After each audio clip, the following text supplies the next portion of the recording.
Hi everyone, this is Mr. Cervone. Welcome to my math channel. In today's lesson, consider a watermelon being launched out of a cannon at an angle that is not vertical nor horizontal. What sort of shape does the watermelon trace as it passes through the air? And what are some of the properties of the shape? Well, let's look at it. If you launch it, it will look like this, okay? So what kind of shape is that? We can see that the shape is approximately like this, okay? As a matter of fact, this type of shape for projectile motions are parabolas. So in today's lesson, this is exactly what we're learning. We're learning about parabolas. So let's look at some of the properties and also the definition of a parabola. So let's first define a parabola. So according to the definition or the geometric definition of a parabola is the set of points in the plane that are equidistant from a fixed point F called the focus and a fixed line L called the directrix. So here's an image that clarifies it, okay? So for example, as you can see, the parabola itself is equidistant to a point F and line L, okay? So what does it mean equidistant? So if you take this point F here, so let me draw that in, point F and line L, this line over here, so if you take any random point on the parabola, it's equidistant from F and the line L. Notice that equidistance implies perpendicularity. So that means that these two lines are congruent. Maybe the best way to view it is as follows. So let's say you have a line L and a point F, as shown in the figure here. So according to the definition, we need to find points that are the same distance away from F and L. For example, let's pick a different color here. Let's say we want to find a point that has the same distance from both. Well, it will be exactly here in between F and L, right?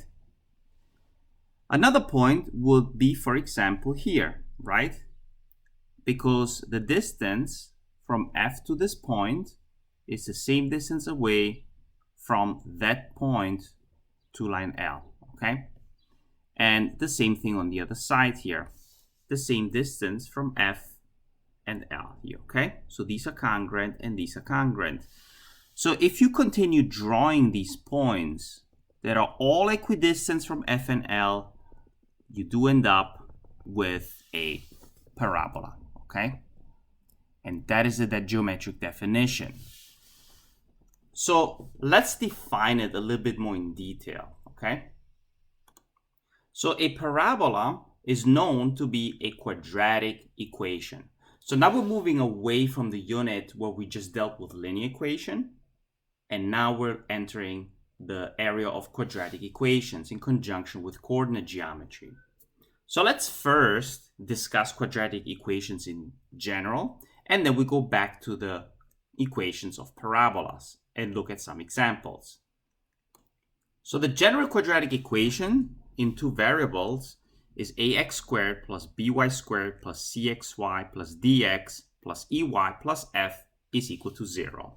Now I know this looks complicated, but please don't worry because things will get much easier as we go on.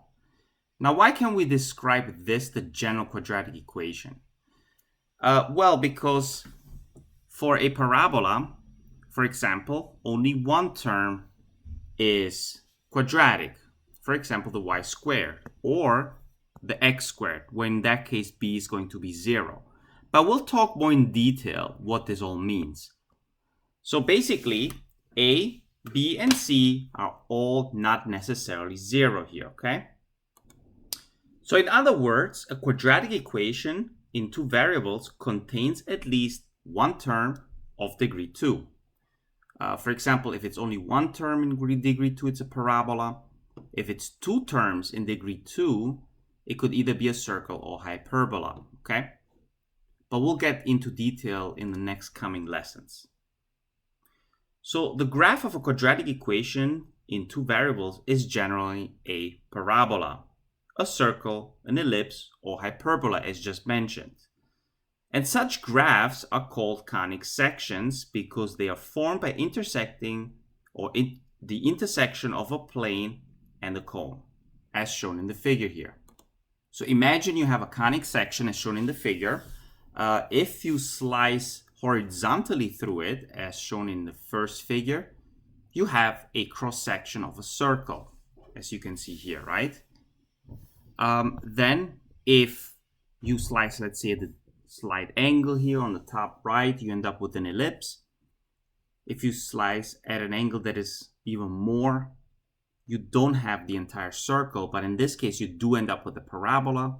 And then if you slice almost vertically through it, you end up with something called a hyperbola. So in geometry, we are going to learn first parabolas, then circles, and we will also look at some ellipse. Now, if you want to learn about hyperbola, that's something that you will learn either in Algebra 2 in trig or in pre-calculus. So let's start with the parabola for today. In the 3rd century BC, the Greek mathematician Apollonius studied conic sections extensively from a purely geometric point of view. But not until Descartes' publication of the coordinate method in the 17th century did mathematicians begin to study conic sections algebraically. Today, the conic sections have applications in such areas as optics, like lenses, acoustics, such as auditorium design, astronomy, such as orbits of planets and comets, physics, such as paths of projectiles, and engineering, such as bridge design. Now, in previous lessons, you learned that the graph of a linear equation in 2 variables is a line, such as this example, y equal to 3x plus y. The 2 variables are x and y. However, not all equations in 2 variables are a line, however. There are other types of equations whose graph have interesting properties. And in this section, we will learn how these look like. So let's look at an example. Graph y is equal to x squared. So the first thing you want to do here is create a table where you can see the input values, which are the x values, and then the output values, which is the y values. The next thing is to plot the points. And once you plot the points on the x and y coordinate system, you want to join the points with a smooth curve to obtain the graph as shown here on the right. Now the arrows that are located here on the parabola that are upwards indicate that the graph continues upward on both sides of the y-axis. So the graph of y is equal to x squared is called a parabola. Now for the graph, the y-axis acts as a mirror that reflects the points of one side of the parabola onto points of the other side. And as a matter of fact, you can see it here on the table, right? That these values here are the same as these values, kind of like a mirror image, and they're all reflected about here, okay? And that is actually the reflection right here on the y-axis. So in this case, the y-axis is kind of like a mirror line, which is called the axis of symmetry of the parabola. So it turns out that every parabola has this type of mirror line or the axis of symmetry. So just to clarify this with our previous definition of the parabola, you have the axis of symmetry that is right here, okay, because the parabola is symmetric about that point. And then you have the vertex that is right here, for which the axis of symmetry goes through, okay? So in this particular case, the axis of symmetry is right here, and then we have the point here, and that point is the vertex. So every parabola has the axis of symmetry and a vertex. It turns out that not every parabola, though, has a vertex at its origin. It could be also shifted, and we are going to learn about these cases in the next coming lesson. So as you can see, any curve whose equation can be written as y is equal to a times, in parentheses, x minus h quantity squared plus k is a parabola. So in this particular figure here, what is the change here? If you look at the graphs, we have the only thing that changes is the a value. So for example here, if you consider the fact that the vertex is at the center, usually the vertex is expressed as h comma k. All right. So in this case, this is the h and that's the k value. So basically, that's the x coordinate and that is the y coordinate on the y-axis. Now, in this particular case, since the vertex here is 0, 0, it turns out that if you apply the graph of this equation here, you end up with y is equals to a times x minus 0, because it's 0 on the x-axis plus 0 on the y-axis. So you actually end up with just ax squared, okay? So in the previous example, we just had y is equal to x squared, which is this particular parabola here. So what happens when a changes? As you can see, as the a value increases, the parabola becomes steeper. And as the a value decreases or becomes less than 1, the parabola becomes a little bit more shallow.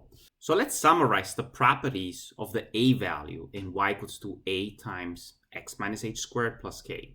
So if a is greater than 0, the graph opens upward and the vertex is the minimum, the lowest point on the graph. And if a is less than 0, then the graph opens downward and the vertex is the maximum or the highest point on the graph. And again, by a less than 0, it means that the values are negative, as you can see here, okay? So it opens upwards, and therefore this vertex is the maximum point. Now also, the smaller the absolute value of a, the wider is the parabola. And you can see the example here, right? For example, if you compare y equal to 3x squared with y equals to a third x squared, the one with a third x squared is wider. But it's also applicable when you have negative 3x squared and negative a third x squared. And that's the reason why we are referring to the absolute value. And thirdly, the graphs of y is equal to ax squared and y equals to negative ax squared are congruent, okay? So if you compare, for example, this one and this one, they're congruent. They're just reflected over the x-axis. But if you think about, they are all congruent here. For example, these two are congruent, or we can take this one and this one. They're all congruent, okay? Okay, let's now look at the k value. What happens if you change the k value? So as you can see here in the diagram, all these parabola have the same a value. In this case, a is just equal to 1. And the h value here is always constant, which is 0. So the only one that changes is the k value. So what do you notice here? That first of all these parabolas will still be congruent. So the only thing that changes here is that the parabola either shifts upwards or downwards, okay? So by changing the value of k, the vertex of the parabola is shifted up or down the absolute value of k units along the axis of symmetry. So basically, it goes up by an amount of the absolute value of k units if k is greater than 0.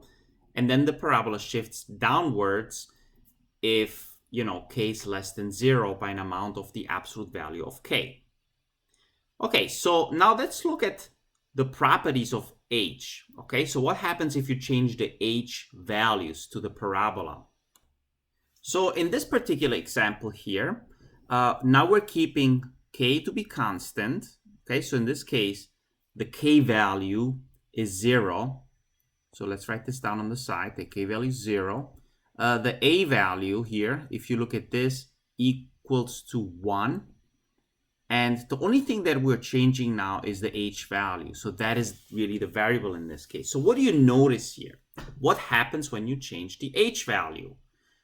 Well, let's look at this. If you put y equal to x minus 4 and then square it, the parabola shifts to the right, okay? In this case, for example, if you have y equal to x plus 3 and then square it, the parabola shifts to the left, okay? And here you have the base case of y equal to x squared where h is 0. So that's exactly at the vertex, okay? So here you can clearly see that the axis of symmetry here for the parabola on the right here, the axis of symmetry is x equal to 4, okay? So, and keep in mind that here we have x minus 4, and it seems counterintuitive. If there's a minus, why don't we shift it to the left? Well, the reason is because you're actually trying to catch up or compensate for the negative value, okay? And that's the general form, is x minus h. So you're inputting a positive value for h. And in this case, it's x equal to 4, okay? Or h equal to 4. That's what the axis of symmetry is. And similarly, for the left side, we have x equal to negative 3. That's the axis of symmetry. Now, what happens if you input a negative value, such as negative 3? So you have x minus negative 3, and then the whole thing squared. You do end up with x plus 3, and then you square it, okay? So let's summarize this now. So the parabola shifts to the right by an amount of the absolute value of h units if h is greater than 0, and the parabola shifts to the left of an amount of the absolute value of h units if h is less than 0. Now, let's combine all the preceding information in the following table to summarize it. So if a parabola has the equation y is equal to a times, in parentheses, x minus h, the entire quantity squared, plus k, then the parabola is, first of all, congruent to the graph of y equal to ax squared. Secondly, has vertex of h comma k. Thirdly, opens upward and has a minimum point at h comma k if a is greater than 0, or opens downward and has a maximum point at h comma k if a is less than 0. And fourth, has axis of symmetry with equation x is equal to h. Okay, so here's an example. Find the vertex and the equation of the axis of symmetry of the parabola whose equation is y equal to 2 times x minus 1 squared and then minus 3. And then state whether the vertex is a maximum point or a minimum point, and then graph the equation. So here we know that the general form of the equation is y is equal to a times x minus h, and then squared, and then plus k. So now we can already identify what the a value here is. So the a value is 2. Then we know that the h value here is going to be 1, okay? And the k value is equal to negative 3. So with this in mind, we can already determine the vertex. So let's write this in here. So the vertex, which is defined as v h comma k, so that is going to be equal to v 1 comma negative 3. Okay, so now that we have the vertex, how can we find the axis of symmetry? So notice that the axis of symmetry depends on where the vertex is located, okay? So if you look at this, the vertex always is parallel to the y-axis and goes to the x-coordinate. So therefore, the axis of symmetry will have an equation of x equal to 1, okay? So if the parabola opens upwards or downwards, then the axis of symmetry usually is always the value where h equal to 1. But you want to write it as an equation, as x equal to 1, okay? So, and the graph of x equal to 1 is a vertical graph, okay? It's a vertical line that goes to the vertex of a parabola and represents the mirror image of the parabola itself. Now, if you look at the a value, here we have a equal to 2. So that shows us that since a, so let's write this here, since a, which is 2, is greater than 0, then we know that the parabola opens upward. Therefore, if it opens upward, here we have a minimum value. Okay, so the vertex is going to be a minimum. So that also answers the question. So the only thing we're left to do is now use this information that we have and graph it. So when you want to graph now the parabola, first you want to draw the x and y axis on your graph paper. The next step is to establish the units. Now, how do we do that? For example, do I let every unit to be this? Or do I let every unit, oops, the y-axis disappeared. Okay, so, or do I let every unit to be this line over here? How do we know that? Because we want to have a nice fit on the graph. Okay, so if you go back here, you look at the axis of symmetry, okay, which is x equal to 1. And also what we can do here is make a table first. So we have an idea on what the points will be on the far extreme ends of the parabola, okay? So let's make a table here. The values for the x coordinates range from -1 all the way to 3. You can see that here there's a symmetry somewhere here when the point is 1. So why we're not including that in the table? Because we already know at the vertex here, when x is 1, the y value is -3. So we don't really need to include that in the table. But anyways, if you look at the y value, 5, and then the x value of 3, and -1, we can kind of have an idea now how to establish the units. So let's see, 1, 2. So maybe we can make each unit to be this one. Let's see if that works. So we have 1, 2, 3, 4, and 5, okay? So it's nice to actually spread it out like this. And then we have -1, -2, and so on. So technically speaking, you only have to label one of them. So we know that each of these tick mark represents one unit. Now on the y-axis, we could do the same if it fits. Let's see, 1, 2, 3, 4, and 5, and it actually does. And we can also make the unit 1. Notice that we could have also picked another scale on the y-axis, okay? But then it wouldn't look very symmetrical, or it would not represent the correct wideness of the parabola itself, okay? So now let's plot these points. First we can do is plot the vertex. So we know there's a vertex at 1 and -3. So we'll go down by 3 units here, 1, 2, and 3. And there you go, we plot that point. Let's call it V for vertex. The next thing we want to do here is actually draw the axis of symmetry as well, okay? So we want to take the ruler and draw it in. Maybe it's a good idea also to use a different color and make it dotted, okay? Because that represents the axis of symmetry. And notice that that is the equation of x is equal to 1 for the axis of symmetry. And then you put arrows to indicate that it goes infinitely in all directions, okay? All right, so now we have the vertex, we have the axis of symmetry. Now everything should be symmetrical. Let's plot the first point, -1, and then we have 5 here, okay? So we have this point over here. So now we're going to plot the point 0, -1, which is this one. Then we have the point of 2, -1. Notice that now there's a symmetry between here and here. And then we plot the point of 3, 5, which is over here. Okay, and again, notice that the distance between these 2 points here, this one, is the same between the axis of symmetry. So finally, when you're done, you want to draw the parabola by connecting the points, okay? Make sure that it's not edgy here like this, but it has to be rounded. And there you go, is the sketch of the parabola, okay? Again, you want to put the arrows on top, indicating that it goes upwards infinitely.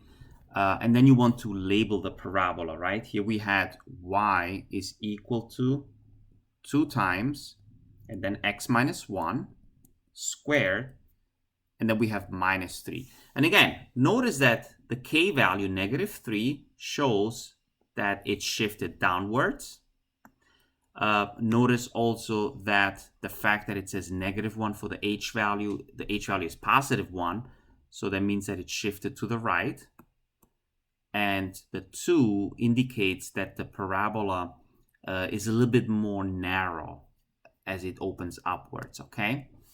So one last thing is to show you how to do this on the calculator, and then we're basically done for today's lesson. So let's get the calculator. Okay, so here's the calculator. So you just input the equation as 2, then you open parentheses, then you write x minus 1, close parentheses, you square that, and then minus 3. And then all you need to do is click enter, and then you graph it, and you should be able to see the graph here, okay? So we want to now also see the entire graph, so we can click on zoom. We can maybe zoom square or zoom out a little bit. Actually, let's zoom out first. And let's put the cursor a little bit more down here. There you go. So there you go. We can actually see it better now, okay? If you want, you can also zoom square. Oops, that wasn't it. Hold on. Zoom square. Actually, that looks also good. I did zoom standard, I think, or trig. But yeah, you can actually try different things here and see how it looks. So that's zoom squared. It actually looks pretty good. And you can actually, calculate even different values here. For example, if you go to second calc, you can look for the minimum values. Okay, what's the minimum value here, okay? What's the left bound? So you press enter, then you go to the right side for the right bound, and then you guess a value. So you go closer to the vertex, press enter, and look at this. We have 0.9999, which is about 1, okay? So the calculator is just doing some calculations here using a specific method. And then negative 3. So it is 1, negative 3, so it works. Now for the table, what I also suggest is to use your graphing calculator. You can always go to table set first. And let's say you want to start at negative 1, okay? You press enter, and you increase each x value by a unit of 1. And then all you need to do is second table, and you can see the x and y values, okay? Negative 1 is 5. For 0, you end up with negative 1. So at 2 here, we have negative 1. At 3, we have 5. So you can also use these values from the table, write them down, plot the points, and then connect the points to represent the parabola. And then you always double check with the graph here, okay? But anyways, that's basically it for today's lesson. Again, we learned about parabolas. The definition of a parabola. We also learned specifically this type of graph here, this type. And, in the next coming days, we are going to learn another lesson on parabolas, which can be represented in a different type of equation that I'm going to show you. Pretty cool stuff. So again, if you enjoyed this video, click like. Please don't forget to subscribe. And as always, have a wonderful day.